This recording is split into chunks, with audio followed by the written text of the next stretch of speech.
नमस्कार, एग्जामरी में आपका स्वागत है। आज के इस वीडियो में हम इतिहास की सच्चाई में शिवाजी महाराज के राज्याभिषेक एवं उनके स्वराज की संकल्पना से संबंधित कुछ मुद्दों पर चर्चा करेंगे और उनकी क्या सच्चाई है ये भी जानेंगे। अगर आपको वीडियो अच्छा लगे तो इसे लाइक और अपने ग्रुप में शेयर जरूर करिएगा। शेयर इसलिए करिएगा ताकि हर एक भारतीय के पास ये वीडियो पहुँचे और शिवाजी से संबंधित मुद्दे को वो जाने और समझे। अगर आप चैनल पर नए हैं तो ऐसे वीडियो पाने के लिए चैनल को सब्सक्राइब भी कर लीजिए। तो चलिए वीडियो को शुरू करते हैं। सबसे पहले हम शिवाजी के बारे में थोड़ी सी चर्चा कर लेते हैं कि शिवाजी कौन थे, दुश्मनों के लिए शिवाजी क्या थे और अगर शिवाजी का नाम सुनते ही दुश्मन में कैसी भावनाएं उत्पन्न हो जाती थी। तो छत्रपति शिवाजी महाराज का नाम सुनते ही जहाँ वीरों की बाहें फड़फड़ाने लगती थी तो वहीं दुश्मनों के खेमे में भगदड़ मच जाती थी। छत्रपति शिवाजी न सिर्फ जनतंत्र को स्थापित करने में सफल हुए बल्कि उन्होंने यह भी सिद्ध किया कि बुद्धि, कौशल, साहस व सांस्कृतिक उन्नयन के बलबूते पर कोई भी संगठन खड़ा किया जा सकता है। 6 जून 1674 को रायगढ़ दुर्ग में शिवाजी का राज्याभिषेक हिंदवी स्वराज्य की स्थापना की सिंह गर्जना थी जो आज भी पूरे देश में गूंजती है।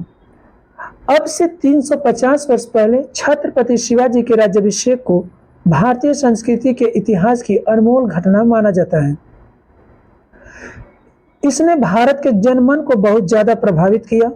शिवाजी महाराज का राज्याभिषेक हमें वेदकालीन राज्याभिषेक की याद दिलाता है। यह सल्तनतों की ताजापोशी की तरह था। यह उस दौर के ऐसे महान सांस्कृतिक और राजनीतिक महोत्सव के रूप में देखा जाता है जिसका उल्लास आज तक बना हुआ है। मुगल काल में इस तरह के राज्याभिषेक भुला दिए गए थे क्योंकि अवसर नहीं थे। शिवाजी ने जिस तरह स्वराज्य का संकल्पना लेकर मुगलों से लोहा लिया उसी संकल्प से राज्यारोहण भी किया गया। राज्याभिषेक से पहले तक शिवाजी हिंदुत्व के मूल्यों की रक्षा के लिए लगातार लड़ते रहे लेकिन वे कभी भी राजा स्वीकार नहीं किए जा सके। शिवाजी का राज्याभिषेक शिवाजी की ही बनाई हुई महत्वाकांक्षी योजना थी ताकि वे पूरी ताकत के साथ बिना किसी विघ्न बाधा के हिंदवी स्वराज्य का संकल्प पूरा कर सके। मुगल काल का सबसे पुत्र चेहरा तो औरंगजेब ही था, वही शिवाजी के निशाने पर आया। दबी कुचली और असहाय जनता का शिवाजी को भरपूर साथ मिला। जनता के ही समर्थन से वे 6 जून 1674 को रायगढ़ दुर्ग में शिवाजी महाराज का राज्याभिषेक हुआ। उस दिन विक्रम संवत 1596 के ज्येष्ठ माह कृष्ण पक्ष की त्रयोदशी थी। इस राज्याभिषेक को राज्यारोहण कहा गया। हिंदू पद पातशाही का स्थापना दिवस भी कहा जाता है। पश्चिम भारत में मराठा साम्राज्य की नींव रखने का यह महोत्सव अब केवल महाराष्ट्र में ही नहीं बल्कि संपूर्ण भारत में मनाया जाता है। शिवाजी के राज्याभिषेक का दिवस आजकल राष्ट्र के स्वाभिमान की सिंह गर्जना के उत्सव के रूप में मनाया जाता है। यह एकदम सच है कि शिवाजी महाराज जनता के द्वारा चुने हुए थे लेकिन उनके राज्याभिषेक के लिए उस दौर के रूढ़िवादी ब्राह्मण तैयार नहीं हुए। शिवाजी की जाति पर प्रश्न चिन्ह लगते गए। ब्राह्मणों का एक बड़ा वर्ग शिवाजी को राजा मानने के लिए तैयार ही नहीं था। कई मराठा सामंत भी शिवाजी को राजा के रूप में देखना नहीं चाहते थे। उसी समय काशी के वेदज्ञ पंडित और उद्भट विद्वान गंग भट्ट को रायगढ़ आना पड़ा शिवाजी के राज्याभिषेक के लिए। गंग भट्ट राष्ट्रवादी विचारधारा वाले उदात्त ब्राह्मण थे। वे एक ऐसे शख्स थे जिनकी बात सभी मानते थे। गंग भट्ट जानते थे कि परतंत्रता वाली मानसिकता की अभेद्य दीवार शिवाजी ही भेद सकते हैं। उन्होंने स्थानीय ब्राह्मणों को एकजुट कर उन्हें शिवाजी के राज्याभिषेक के लिए सहमत किया। शिवाजी का राज्याभिषेक वेदकालीन राजसूय की तरह किया गया था जो पंडित गंग भट्ट के निर्देशन और मां जीजाबाई की उपस्थिति में हुआ। वही राजसूय यज्ञ का वह दृश्य सदियों बाद उपस्थित हुआ था इसलिए लोगों में इसे देखने का चाह भी थी। राज्याभिषेक से पहले शिवाजी का यज्ञोपवीत संस्कार हुआ, तुलादान हुआ। वैदिक रीति के अनुसार शिवाजी को पंचामृत स्नान और युद्धोदक स्नान कराया गया। बताया जाता है कि जब वस्त्राभूषण धारण कर शिवाजी मंडप में आए तब वे मर्यादा पुरुषोत्तम श्री राम के तरह ही लग रहे थे। अर्थात उनसे उनकी तुलना की गई थी। तब वे दस्तावेजों के अनुसार तब 50,000 से भी अधिक लोग एकत्रित हुए थे, जिनमें संत, विद्वान, धर्माचार्य, सामंत, राजदूत, सेनानायक, गायक, नर्तक और अबाला वृद्ध भी थे। इस राज्याभिषेक को इतना महत्व देने का बड़ा कारण यह है कि इस दिन स्वतंत्र प्रभुसत्ता की नींव रखी गई। वह हमारे स्वाभिमान का राज्याभिषेक था। वह राज्याभिषेक बाद के हिंदू राजवंशों के लिए मील का पत्थर साबित हुआ। वही राज्य चलाने के लिए शिवाजी महाराज ने जो नीतियां घोषित की, वे बहुत आगे तक के लिए दिशा सूचक बनी।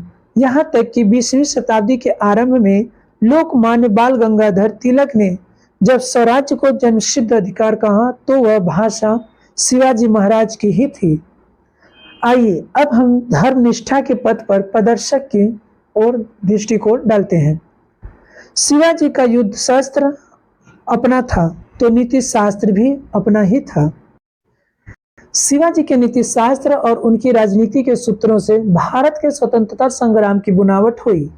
उनकी म्यान से भवानी तलवार तभी निकलती थी जब धर्म और नीति का आदेश होता था।